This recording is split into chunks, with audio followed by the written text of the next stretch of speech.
There are moments in history that don't disappear. They are buried, hidden, erased on paper, but never fully gone because something about them refuses to stay silent.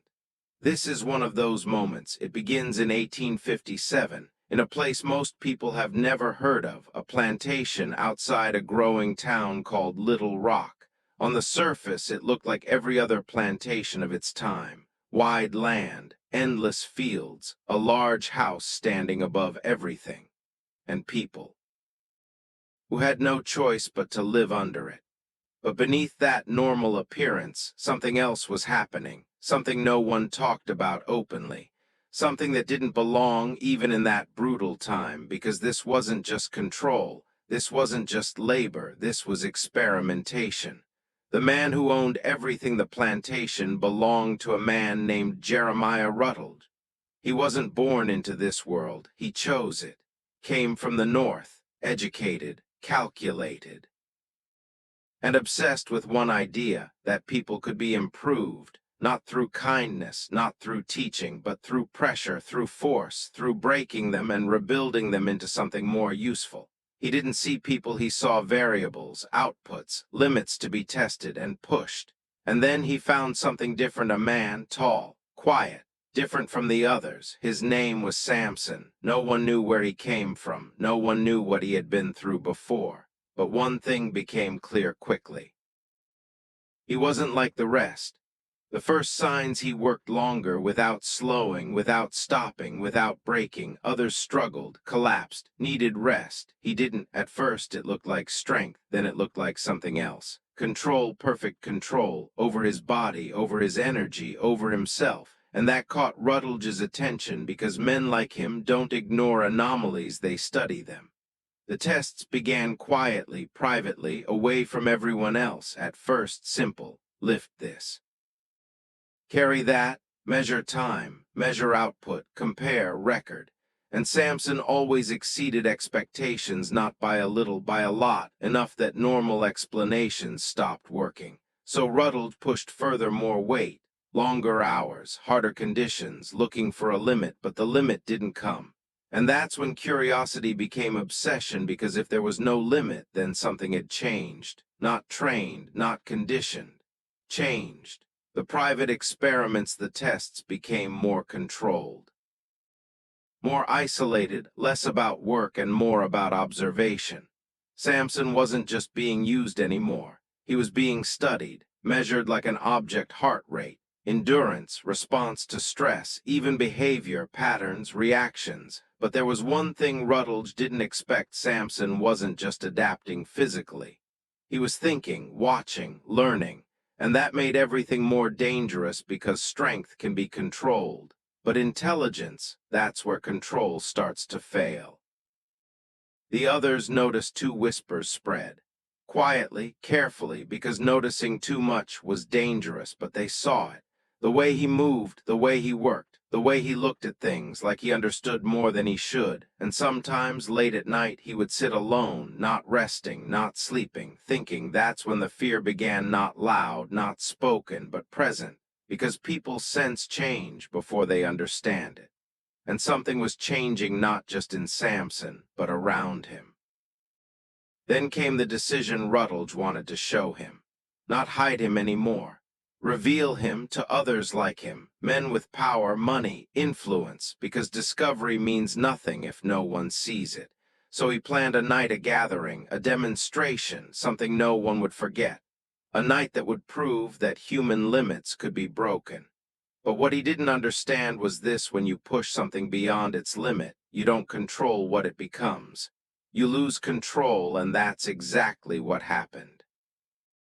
Because on that night, everything changed, not slowly, not gradually, instantly, and once it started, there was no stopping it, because Samson had reached his limit, and what comes after that is something no system can contain.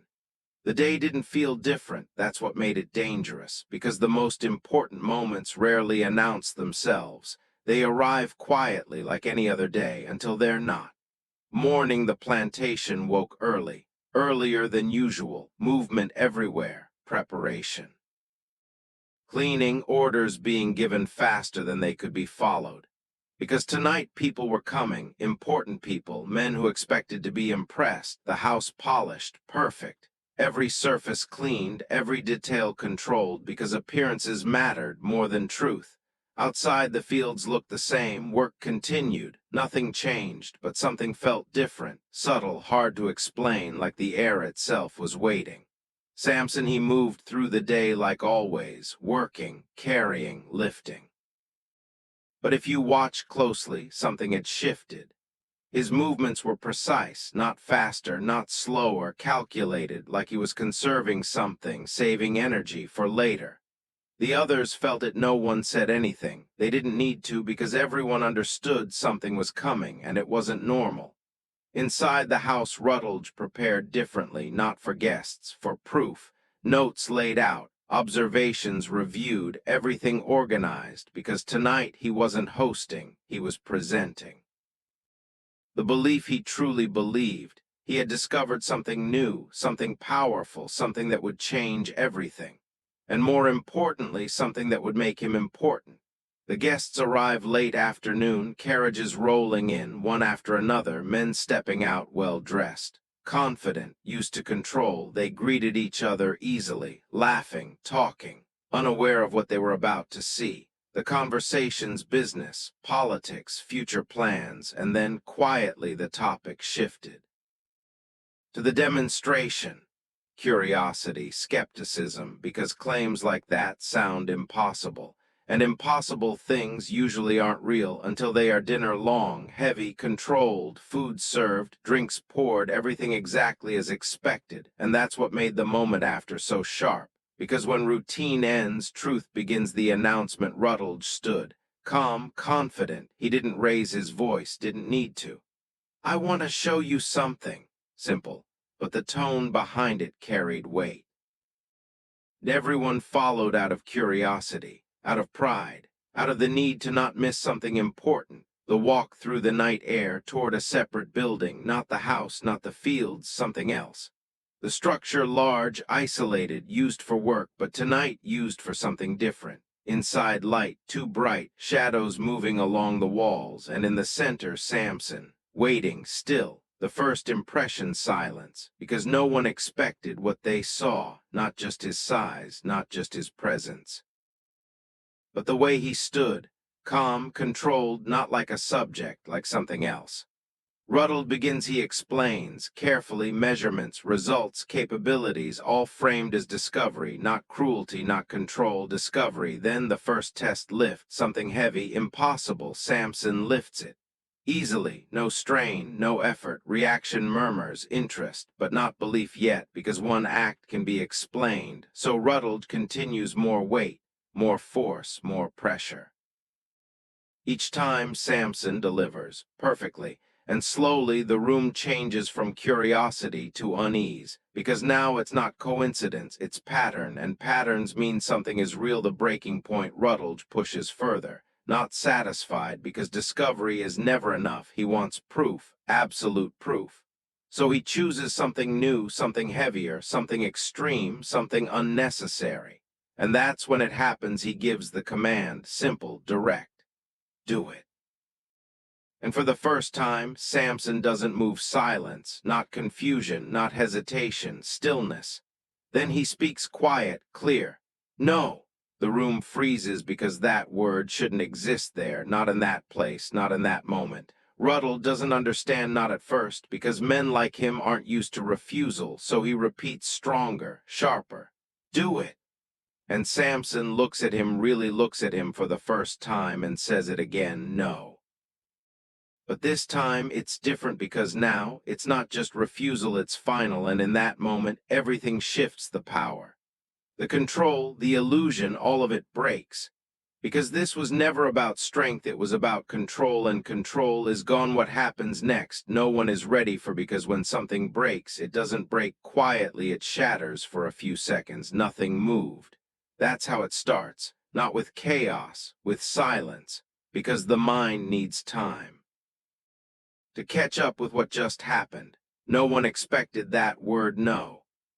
It shouldn't have existed there, not from him, not in front of them. The room holds its breath. The men glance at each other, not openly, subtly, trying to understand, did that really just happen? Rutledge steps forward, slow, controlled, but something underneath is shifting, cracking. You don't refuse. His voice is calm, but it isn't stable anymore. Samson doesn't respond. He just stands there, still, watching.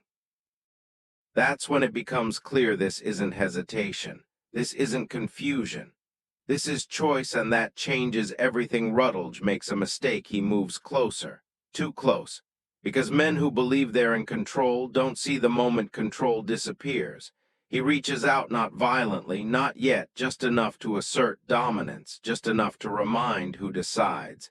And that's when it happens. Samson moves, not fast, not aggressive, precise. He catches Rutledge's wrist, effortlessly, stops him. The first real shift. Rutledge tries to pull back. He can't, not because of force, because of control, absolute control. And now everyone sees it, not strength, power. The grip tightens, not crushing, not yet, just enough, enough to make a point. Rutledge's face changes, not fear, not fully, but something close, because for the first time he's not in control, and he realizes it too late. Let go. The command comes out sharper now, less controlled, more desperate. Samson doesn't move. He looks at him and says something no one expects. You pushed too far. The words land harder than the grip because that sentence doesn't belong to someone being controlled. It belongs to someone who understands. And now the room understands too. This isn't what they were shown. This isn't a subject. This isn't control. This is something else. Rutledge reacts not with thought, with instinct. He pulls harder, struggles, and that's when Samson releases him, suddenly. Without warning, Rutledge stumbles back, loses balance, and in that moment something breaks inside him. Pride turns into anger because embarrassment is something men like him cannot tolerate, not in private, never in front of others. Hold him. The order comes fast, sharp. Two men step forward, workers, used to following commands, used to control. They grab Samson, or try to, and that's when everything changes. The first impact, not dramatic, not explosive, just fast, too fast. One movement, one shift, and one of them is on the ground, not unconscious, but unable to move, air gone, control lost. The second does even react in time, because by the time he understands, it's already over, pushed back, hard, enough to make him hesitate, enough to make him stop. Now the room sees it clearly. This isn't strength. This is precision, every movement calculated, every action controlled, no wasted energy, no panic. And that's what makes it terrifying, because uncontrolled force is predictable. But controlled force, that's something else entirely. The men step back, not ordered, not told. They just do, because instinct recognizes danger before logic catches up. Rutledge doesn't, or refuses to, because his belief, his identity depends on control, and without it everything collapses. Stop him, he says it again. But this time no one moves. That's when fear becomes real, not in Samson, in them. Samson steps forward, slow, not threatening, but deliberate, and that's enough. Because when something moves with certainty, you don't question it, you react to it. Rutledge takes a step back, just one, but it's enough, because now the roles have changed. The man who controlled everything is no longer in control, and everyone sees it clear, undeniable. Samson stops a few feet away, doesn't move closer, doesn't need to, because the message is already delivered. This ends now. And in that moment, everyone understands something. This was never about strength. It was about control. And control is gone. What happens next is no longer a demonstration, it's a consequence. No one gave the next order. That was the first sign, because in places built on control, someone is always in charge, someone always speaks next. But now no one did. The silence was different, not confusion, not hesitation, recognition, because everyone in that room felt it. Something had shifted, and it wasn't going back. Rutledge tried to recover, straightened himself, adjusted his posture, rebuilt the image, because power, especially fragile power, depends on appearance. "If you don't control it," he said, voice tight, "you destroy it." The words were meant for the room, not Samson, for them, to remind them who was supposed to be in control. But it didn't work because they had already seen it. And once you see something clearly, you can't pretend it didn't happen. The illusion was broken not loudly, quietly, but completely. Samson didn't move, still standing where he was, calm, watching, not like a threat, like a decision. And that made it worse because chaos is unpredictable, but calm means intention. Ruddle tried one last time, go back. Simple, controlled, a command meant to restore order. Samson didn't respond, not immediately, just looked at him. And in that silence, something became clear. He wasn't waiting for permission. He was deciding, and then he spoke. This ends. Not a threat, not anger, a statement final. The room reacts subtle. A shift in weight, eyes moving, breathing changing, because they understood without fully understanding. Ruddles did or refused to, because accepting that moment meant accepting loss, and that was something he couldn't do, so he escalated. Stop him. Again, but this time there was something new in his voice, not authority, fear. And fear changes everything because people don't follow fear. They respond to it. No one moves again, and that's when the reality sets in, not slowly, immediately. He's alone. The man who controlled everything now stands alone. Samson takes one step forward, just one, and it's enough, because movement like that doesn't ask, it declares. Rutledge steps back again, this time no hesitation, because instinct has taken over, and instinct doesn't care about pride. Our dynamic is gone completely, not reduced, not challenged, gone, and now everyone in the room knows it. They're not watching a demonstration anymore, they're watching something end.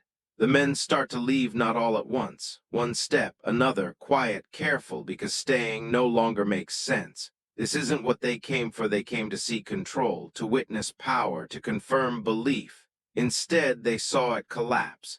And no one wants to be there when that happens. Rut notices too late, turns, sees them moving, leaving, and that breaks something deeper. Because power isn't just control, it's perception, and now that perception is gone, you don't walk away. He says it, but no one listens because the moment already passed. Samson stops again, still in control, still calm, but now there's something else. Distance, like he's already gone, even though he's still standing there. He turns, not toward Rutledge, away from him. And that's the final break, because ignoring power is worse than challenging it. He walks out, no rush, no fear, just movement, deliberate, final. And no one stops him because no one can. The door closes behind him, and with it, everything ends. What remains? Silence, not the calm kind, the kind that follows collapse. Rutledge stands alone in a room that used to belong to him, now empty, now meaningless.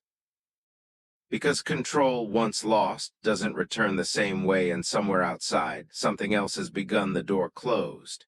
And for a moment, no one moved, because when something ends that completely, the mind doesn't react immediately.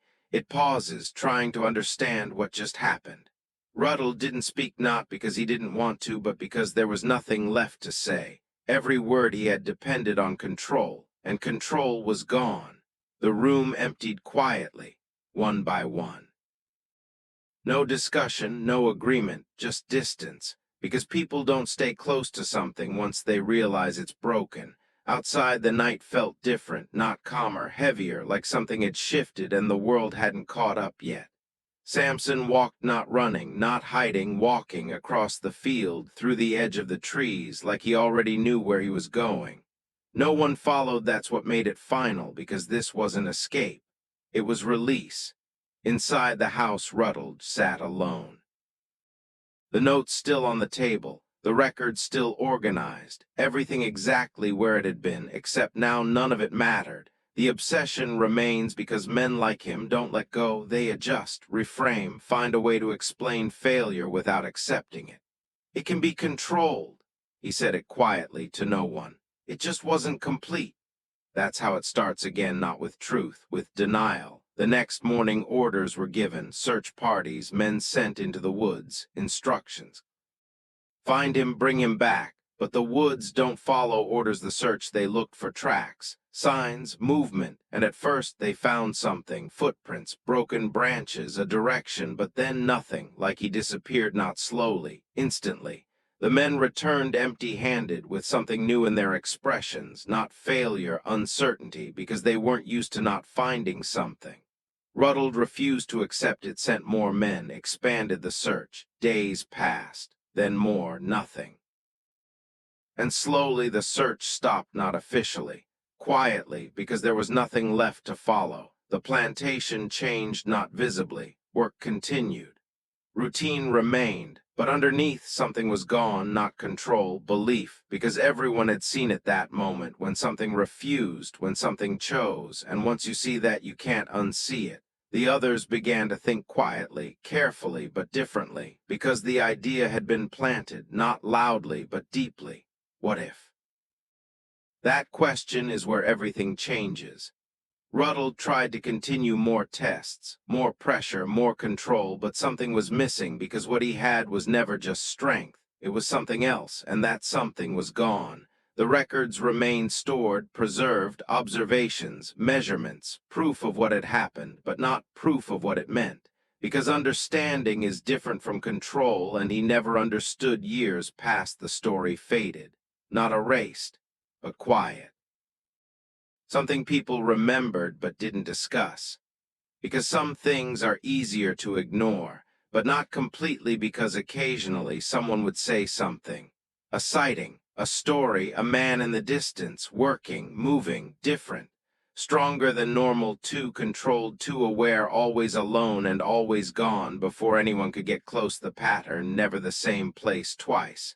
Never predictable, never confirmed, but always similar enough to notice, not enough to prove. The final question, not what happened, not how it happened, but what it became, because something like that doesn't disappear. It changes, adapts, moves beyond what created it, and that's what makes it dangerous, not the moment it breaks. But what happens after final thought control is an illusion. It works until it doesn't. And when it breaks, it doesn't warn you. It doesn't slow down. It doesn't ask permission. It just ends. And what comes after that is something no one planned for. Something no system can contain. Because once something learns, it doesn't go back. It moves forward. And sometimes it leaves everything else behind. No one asked where he came from, not properly, because on plantations like that, questions were dangerous, and answers even more so. But Ruddle did ask, not out loud, not directly, but through observation, because patterns reveal more than words. Samson didn't speak much, but when he did, it was precise, not broken, not scattered, clear. Too clear, that didn't match the others, because most men brought there were already broken. By travel, by force, by loss. But Samson, he arrived intact. That was the first anomaly. The second, he didn't react the same way. Not to pressure, not to punishment, not even to fear. Not because he was fearless, because he was controlled. Ruddle noticed it early, and that's when the deeper testing began. Not physical anymore, psychological isolation, days alone. No sound, no interaction. Most men broke. Spoke to themselves, panicked, lost track of time. Samson did. He adapted, tracked time without light, maintained posture, controlled breathing like he had done it before. That raised a question, not what he was, but where he learned it. The third test, deprivation, less food, less water, watching response, watching limits. But instead of weakening, something else happened. Efficiency. He slowed his movements, reduced energy use, maintained output. That's not instinct, that's training. And now, Ruddle was no longer observing, he was investigating. He began asking questions carefully, indirectly, and eventually Samson answered not everything, not clearly, but enough. Before this, he said once, I was tested. That changed everything, because that meant this wasn't the beginning, this was continuation. Ruddle pushed further, wanted details, names, locations, but Samson stopped speaking, like he had reached a boundary, not forced, chosen. That confirmed it. There was something before this, something structured, something intentional, and that made Samson more than an anomaly. He was evidence of a system one Rutledge didn't create, but now wanted to control, and that's where the real danger began, because copying something you don't understand never ends well. The new experiment's more aggressive, more invasive, trying to replicate what he saw in others. But it didn't work, because whatever created Samson wasn't here, and without it, they were just breaking people, not building them. The failure repeated. Consistent. Others weakened, lost control, collapsed. No one became like him, and that created frustration, because Ruddle now knew something worse than ignorance. He knew it was possible, but he couldn't recreate it. And that's when obsession turned into desperation, because once you see possibility, you can't accept limitation. And that's what led to the demonstration the moment he tried to prove control over something he never truly understood, and lost it. The missing piece, whatever came before Samson, was still out there, unknown, uncontrolled, and far more dangerous, because now there were two questions: what created him, and how many more exist?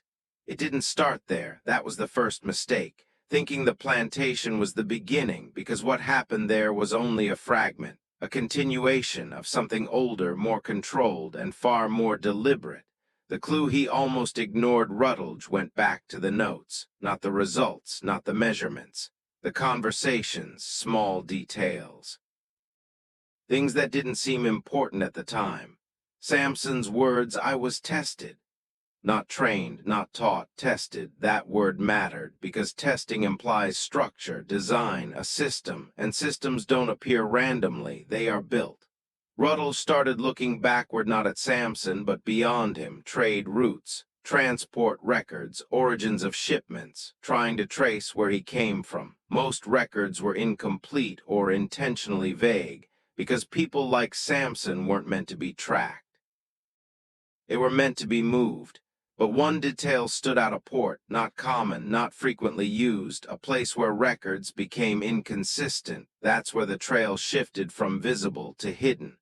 The merchant account: a trader, unremarkable on paper, but his shipments were different, irregular, unpredictable, and occasionally unaccounted for. Ruddles paid him quietly, carefully, not for goods, for information. The first real answer: not clear, not complete, but enough.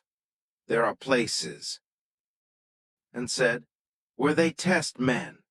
Rutledge pressed further locations, names, details, but the answers stayed vague, because the man wasn't hiding information. He didn't have it. He only knew fragments, stories, rumors, things passed quietly between people who dealt in things they didn't fully understand.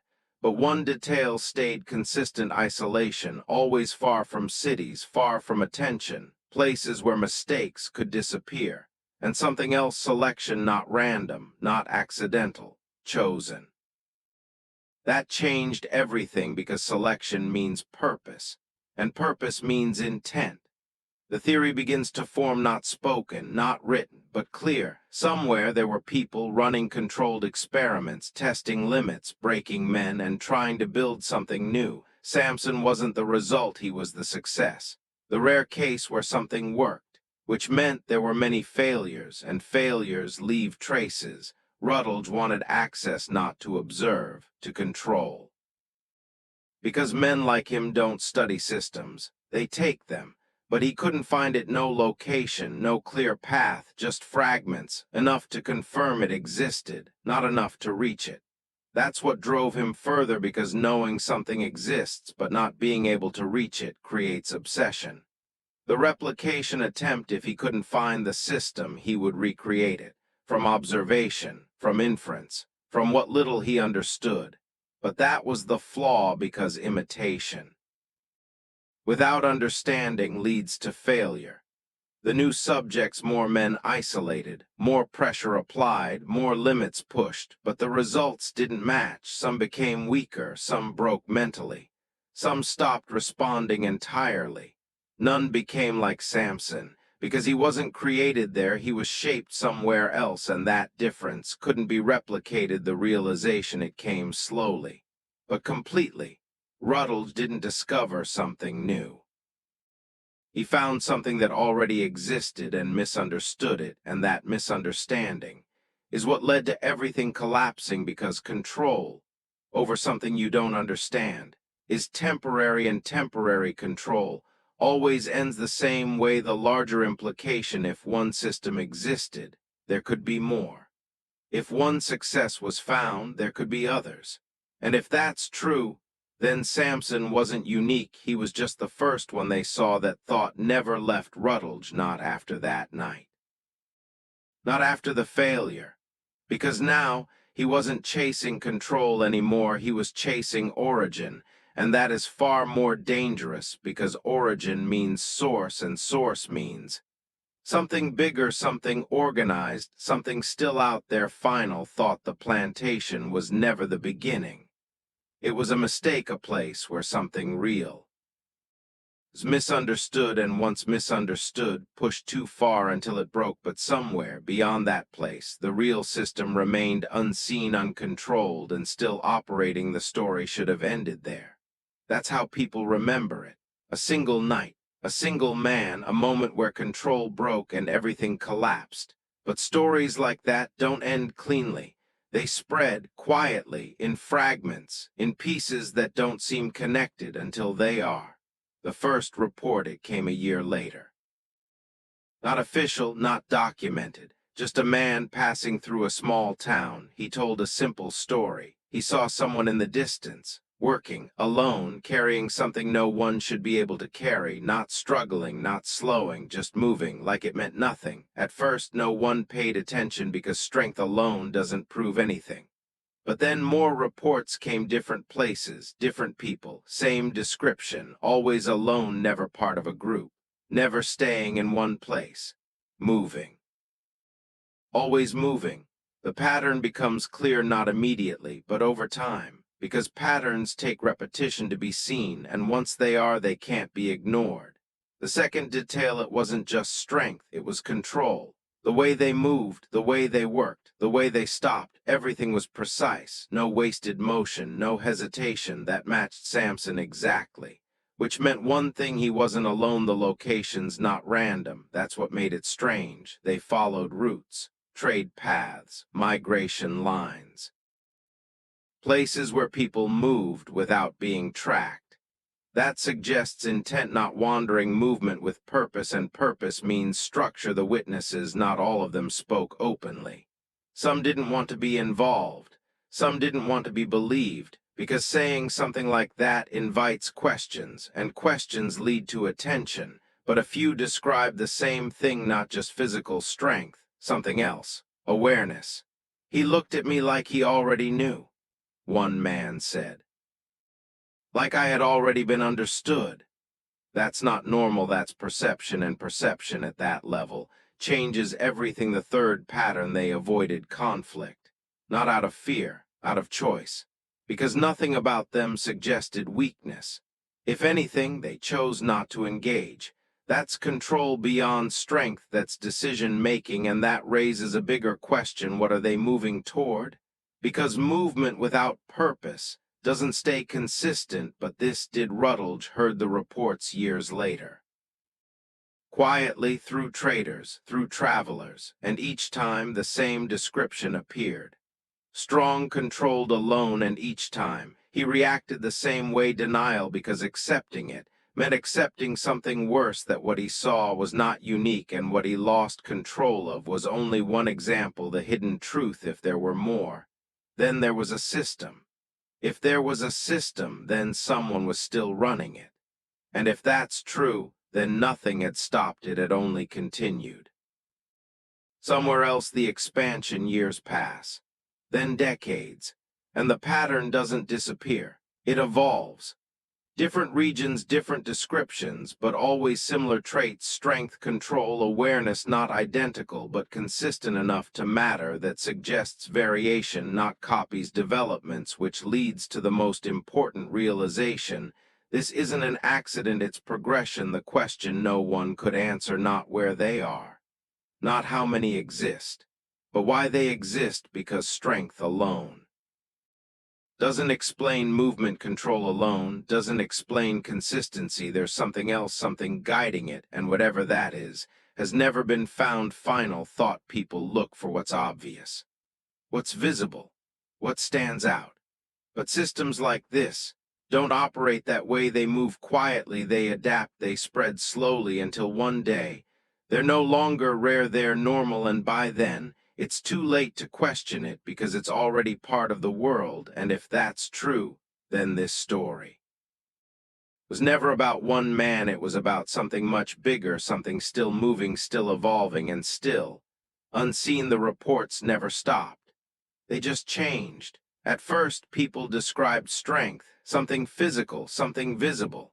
But over time, the descriptions became different, more subtle, more difficult to explain. It wasn't just what they could do, it was how they existed. The new detail: people began noticing something else. Not power, not movement, awareness, the kind that feels like being seen, not looked at, understood before speaking, before reacting, before doing anything at all. He knew what I was going to say, one traveler said. I hadn't said it yet. That's not strength, that's perception, and perception at that level is something else entirely. The pattern evolves. They weren't just moving anymore. They were choosing where to go, when to appear, when to disappear. That suggests coordination, not direct, not visible, but present, because random movement doesn't stay consistent over years, but this did. The next shift, the sightings became harder to verify. Not because they stopped, because they became less obvious, less physical, more integrated. People stopped describing someone different and started describing something else. Some people just know things. That's how it was explained. Simple, acceptable, but incomplete, because what they described wasn't normal intuition, it was accuracy, consistent, repeatable, that changes everything. Because if something like that spreads, it doesn't stay noticeable, it becomes invisible, and invisible systems are the hardest to understand. Rutledge never found it, not the source, not the system. But he understood one thing too late. He wasn't dealing with strength. He was dealing with evolution, not the slow kind, the kind that happens under pressure, the kind that forces change, and once it starts, it doesn't stop. The final years he kept searching. Quietly, less openly, more carefully, because now he wasn't trying to prove anything, he was trying to understand. But understanding requires humility, and that's something he never had, so he never reached the answer, he only reached the edge of it. The last record, one note. Short, incomplete, but honest. It was never mine to control. That was it. No explanation, no conclusion, just acceptance.